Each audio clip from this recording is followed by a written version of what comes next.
There's a quiet kind of person who doesn't quite fit into the noise of the world. Someone who listens more than they speak, who notices how light moves across a room and wonders how time slips by, changing everything.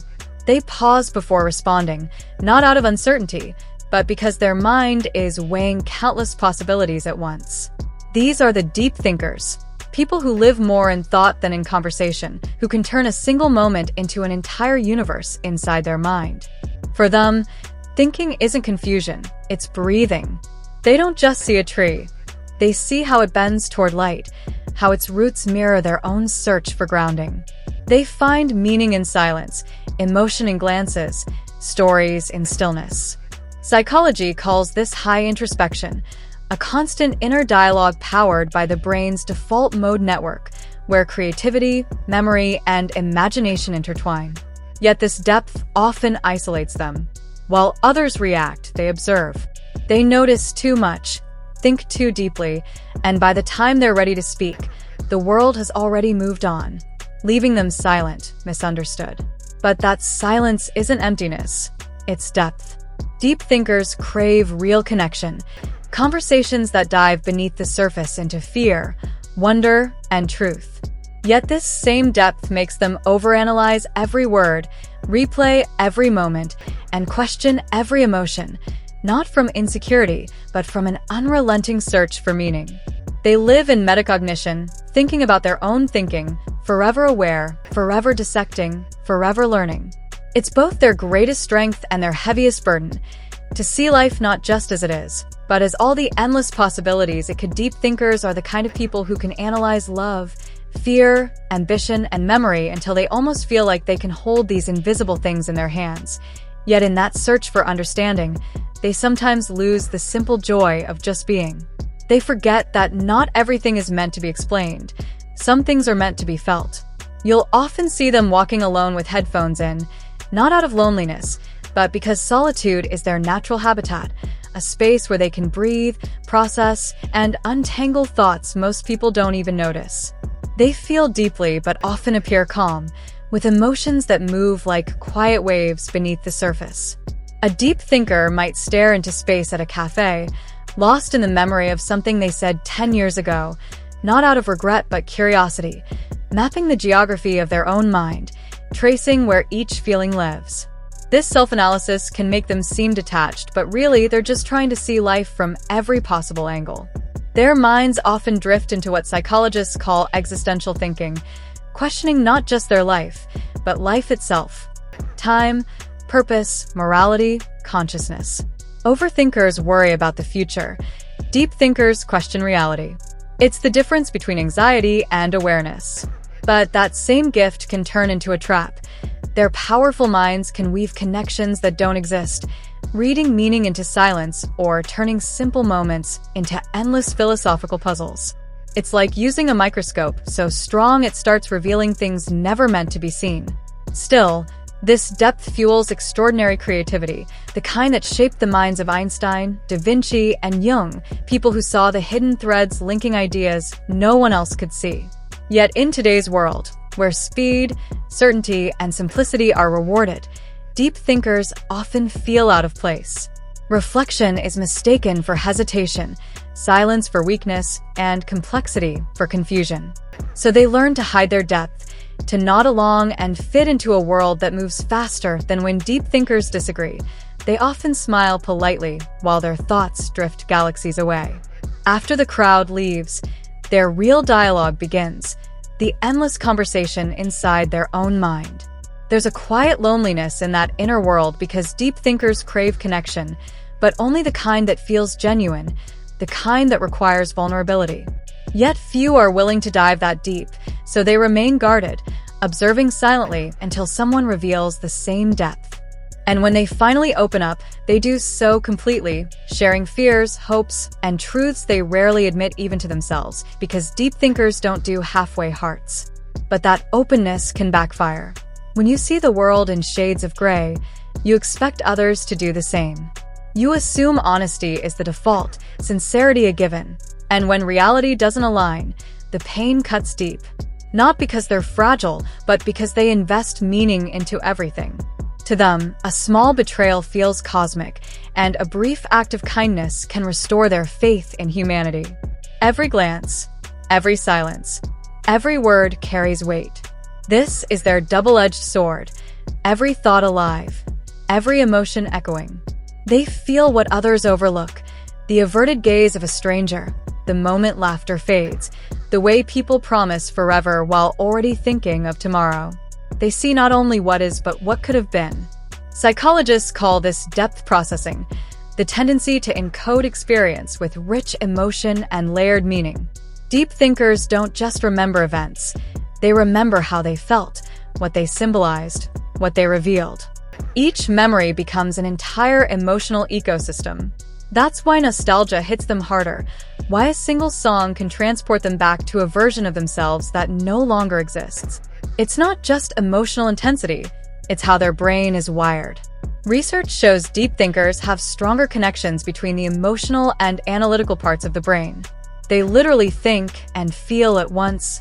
For them, deep thinkers often find themselves misunderstood, labeled as distant, dramatic, or complicated, when in truth, they're simply aware. They see the hidden layers behind human behavior, how fear disguises itself as anger, how love hides beneath pride, how people project what they can't accept. Once you see life that deeply, it's impossible to unsee it. Simplicity becomes elusive when you've realized how intricate everything truly is. Their minds exist across timelines, replaying the past, analyzing the present, imagining countless futures, a gift that's both exhausting and beautiful. It allows them to find meaning where others see endings, to turn pain into understanding and suffering into wisdom. But perhaps their hardest lesson is learning when to stop thinking, to accept that not everything must be understood, that peace isn't found in answers, but in presence. It's the quiet acceptance that some questions will never be solved, and that's okay. True depth, they learn, isn't about drowning in thought, but about seeing clearly enough to float. You can often recognize a deep thinker by the pause before they speak, not hesitation, but precision. Words matter to them because they know language shapes reality, that a sentence can heal or harm. They listen deeply, not just to words, but to tone, silence, and energy. Their empathy makes them emotional detectives, decoding micro-expressions and subtle shifts others overlook. Yet that awareness comes with a burden. Once you see through illusions, you can't unsee them. You begin to notice contradictions everywhere. How people say one thing and do another, how society worships happiness while masking pain, how perfection is a myth we're taught to chase. So deep thinkers stop craving validation. They crave truth. They find solace in solitude, art, books, and music, spaces where their thoughts can stretch without judgment. They don't talk much, but when they do, it's with purpose. Their words aim to awaken, not impress. Yet inside, their minds rarely rest. It's like standing before 10 radios at once, each broadcasting memories, questions, and emotions. Silence, instead of calming them, amplifies everything within. This leads to rumination, the endless search for closure and meaning in things that may never make sense. Their mind craves resolution, but not every question has an answer. Descartes once said, "I think, therefore I am." For deep thinkers, that truth is both a blessing and a curse. Thinking affirms their existence, yet it can also consume it. They can analyze love until it feels mechanical, study fear until it loses mystery, and understand emotion so deeply that they forget to feel it. But when they find balance, when thought serves emotion instead of replacing it, they become, because when deep thinkers learn to ground their vast inner worlds in reality, they become something truly rare, wise souls who see through the chaos yet still hold compassion for it. They recognize humanity's flaws but love it anyway. That's not just intelligence, that's wisdom. A deep thinker doesn't divide people into good or bad. They see them as stories, shaped by unseen wounds and quiet victories. They forgive easily, not because they forget, but because they understand. They carry lessons like smooth stones in their pockets, reminders of what life has taught them. Their melancholy isn't sadness, it's awareness, The understanding that beauty and loss are forever intertwined, that joy and grief are notes of the same song. Psychologists call this emotional complexity, the ability to feel multiple emotions at once, not from confusion, but from depth. To deep thinkers, every emotion is a message. Fear reveals what matters, sadness shows what was loved, joy reminds them what's worth protecting. And though they feel deeply, they also laugh deeply. Their humor isn't denial, it's perspective, a way of holding life's absurdity with grace. They laugh because they understand how fragile everything is, and sometimes laughter is the only sane response to chaos. Yet they're often misunderstood, mistaken for distant, distracted, or aloof, when really, they're just processing the world on 10 levels at once. They don't listen to reply, they listen to understand. And when connection doesn't reach that depth, they retreat, not from pride but protection. Their emotional radar is hypersensitive. They feel tension in silence, pain behind a smile, energy that doesn't belong to them. So they seek solitude, not to escape, but to recharge. Alone, they journal, reflect, breathe, and rebuild their center.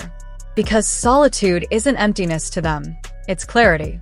It's where the noise fades and the inner truth becomes audible again. Still, without grounding, their minds can spiral, drowning in introspection. That's why the healthiest deep thinkers balance reflection with action. They anchor their thoughts through mindfulness, art, or service, connecting their inner universe to the outer world. In doing so, they transform thought into wisdom, emotion into empathy, solitude into strength. And that is the quiet brilliance of a deep thinker. They live in the depths but never stop reaching for the light, because without expression, thought becomes heavy. So they learn to turn their reflections into something real, a piece of art, a poem, a conversation that heals. They realize that the purpose of thinking isn't to escape life, but to enrich it. One of the most beautiful things about deep thinkers is that they rarely take anything at face value. They question systems, traditions, and assumptions that most people follow blindly. It might look like rebellion, but at its core, it's compassion, the kind that asks, why do we do this? Does it still make sense? Is there a better way? Their curiosity isn't defiance, it's love for truth. But this same curiosity also makes life complicated. When you see through every perspective, it becomes harder to take sides. You start to understand everyone, and so you feel everything. You see how wounded people wound others, how no one is purely right or wrong. The world stops being simple, and that's the burden of empathy. It makes judgment impossible, which is why deep thinkers often feel out of place in a world that worships certainty over truth. They hesitate, not because they don't care, but because they care too much to speak carelessly. They know words have weight. They understand that complexity matters, and sometimes silence carries more honesty than sound ever could. If you love a deep thinker, you'll notice they value understanding far more than agreement. They don't need you to think like them, only to think with them, to explore, to wonder, to question the world side by side. Their love language is curiosity. Their affection lives in attention, in remembering small details, in noticing your tone when you say you're fine, in wanting to know who you really are beneath the surface. But they need patience.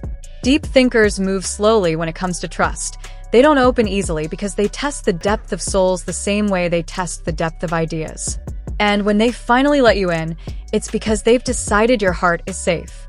They don't fall often, but when they do, they fall completely. Their love isn't casual, it's conscious. There's something profoundly human about how deep thinkers move through the world. They remind us that life isn't meant to be skimmed, that silence can be sacred, and that not every moment needs to be filled with noise or certainty. They remind us that mystery has its own beauty, that questioning isn't weakness, it's wonder. In the end, the psychology of deep thinkers reveals something universal, that every one of us has the capacity to look beyond distraction and face ourselves honestly. We just forget, in the rush of life, how powerful stillness can be. Maybe that's why deep thinkers exist, to slow the world down, to remind us that thought, when done with intention, is a quiet act of love. Because deep thinking isn't about escaping the world, It's about cherishing it, about standing in awe of how complex we are, how fleeting time is, and how beautifully imperfect life can be. So, if you're a deep thinker, don't apologize for your silence. Don't shrink your mind to fit shallow conversations. The world needs minds like yours, the ones that see the invisible, question the obvious, and find meaning in the mundane. You weren't meant to fit in. You were meant to see through, to turn chaos into clarity, noise into understanding, and moments into meaning. Because deep thinking isn't just a way of understanding life. It's a way of honoring it.